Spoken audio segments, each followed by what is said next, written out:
చిన్న వయసులో అదృష్టం వరించిన నేత, డేరింగ్ అండ్ డాషింగ్ లీడర్గా పేరు. సీఎం చంద్రబాబు క్యాబినెట్లో క్రీడా యువజన శాఖ మంత్రిగా పదవి దక్కిన అభ్యర్థి. ఓ పక్క ఇన్ని అదృష్టాలు కలిసొచ్చాయని ఆయన సంబరపడేలోపే సమస్యలు చుట్టుముట్టేశాయట. ఎమ్మెల్యేగా గెలిచిన నెలకే వివాదాల సవాళ్లు ఎదురవుతున్నాయట. ఇంతకీ ఎవరా మంత్రి? ఆయనకొచ్చిన సమస్యలేంటి? వాచ్. చిన్న వయసులోనే ఆయన్ను అదృష్టం వరించింది. పోటీలో ఉన్నవారిని కాదని టికెట్ వచ్చింది. విజయం వరించి ఎమ్మెల్యే పదవి వచ్చింది. ఎవరు ఊహించని విధంగా ఉమ్మడి జిల్లాలో 9 మంది ఎమ్మెల్యేలను కాదని ఆయననే మంత్రి పదవి కూడా వరించింది.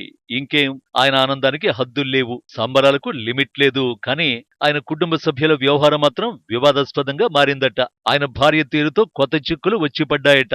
ఇది అన్నమయ్య జిల్లా రాయచోటి ఎమ్మెల్యే మంత్రి రాంప్రసాద్ రెడ్డి పరిస్థితి కాగా, నెల రోజుల పదవీ కాలంలోనే వివాదాల సవాళ్లు ఎదురవుతున్నాయట. మండిపల్లి రాంప్రసాద్ రెడ్డి ఈ పేరు వినగానే డారింగ్ అండ్ డాషింగ్ లీడర్ అని చెబుతుంటారు. ప్రస్తుతం ఈయన చంద్రబాబు కేబినెట్ లో క్రీడా యువజన శాఖ మంత్రిగా ఉన్నారు.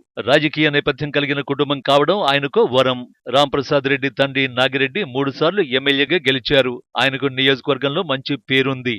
ఆ తర్వాత జరిగిన ఎన్నికల్లో రాంప్రసాద్ రెడ్డి సోదరుడు నారాయణ రెడ్డి 2 సార్లు విజయం సాధించారు. అలా కుటుంబాన్ని ఇప్పటి వరకు 6 సార్లు ఎమ్మెల్యే పదవి వరించింది. కుటుంబానికి ఉన్న మంచి పేరుతో రాంప్రసాద్ రెడ్డి గెలిచి ఇప్పటికీ నెల రోజులైంది. మంత్రిగా పదవి బాధ్యతలు స్వీకరించి 10 రోజులైంది. అయితే అంతలోనే మంత్రి గారి భార్య పోలీసు అధికారులకు ఇచ్చిన వార్నింగ్ రాష్ట్ర వ్యాప్తంగా సంచలనమైంది. మంత్రి భార్య హోదాలో ఆమె ఓ ఎస్ఐని ఏకవచనంతో సంబోధిస్తూ నిలదీయడం, ఈ అంశం మీడియాలో వైరల్ కావడం, సీఎం చంద్రబాబు స్పందించడం, రవాణా క్రీడా యువజనుల శాఖ మంత్రి మండిపల్లి రాంప్రసాద్ రెడ్డి వివరణ ఇవ్వడం చకచక జరిగిపోయేయట. మరోవైపు దూకుడు స్వభావం కలిగిన రాంప్రసాద్ రెడ్డి పరుష పదజాలంతో అధికారులతో మాట్లాడటం, ప్రత్యర్థిని టార్గెట్ చేస్తారన్న విమర్శలు ఉన్నాయి. అయితే గతంలో ఎలా ఉన్నా ప్రస్తుతం ఆయన బాధ్యత కలిగిన మంత్రి హోదాలో ఉన్నారు. ఈ నేపథ్యంలో మొదటి నుంచి తనను కలిసే వారితో చనువుగా మాట్లాడటం, అందరినీ ప్రేమగా పలకరించడం వంటి మంచి లక్షణాలతో పాటు తనకు సరిపడని వ్యక్తులతో అంతకంటే ఘోరంగా దుర్భాషలాడుతారనే విమర్శలు కూడా ఉన్నాయి.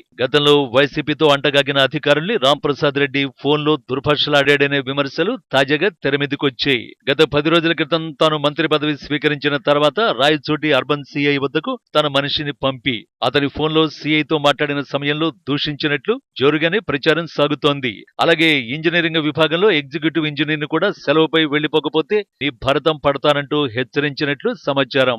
ఇలా 2-3 సంఘటనలు తెరమీదికి రావడంతో మంత్రి మీద ఓ రకమైన వివాదాలు మొదలయ్యాయట. అధికారంలోకి వచ్చి కేవలం నెల రోజుల పాలనలోనే మంత్రి తన కుటుంబ సభ్యులు వివాదాలను ఎదుర్కోవడం పెద్ద చర్చనీయాంశంగా మారిందట. ఇక ముఖ్యమంత్రి పార్టీ అధినేత చంద్రబాబు ఓవైపు ప్రతీకార రాజకీయాలకు పాల్పడము అని చెబుతుంటే, రాయచోటిలో నేతల తీరు మాత్రం అందుకు విరుద్ధంగా ఉండడంతో సర్వత్రా విమర్శలు వెల్లువెత్తుతున్నాయి. మినిస్టర్పై ఆరోపణలు వస్తున్నాయి. మరి చూడాలి ఈ ప్రచారాలపై పార్టీ అధిష్టానం ఎలా స్పందిస్తుందో.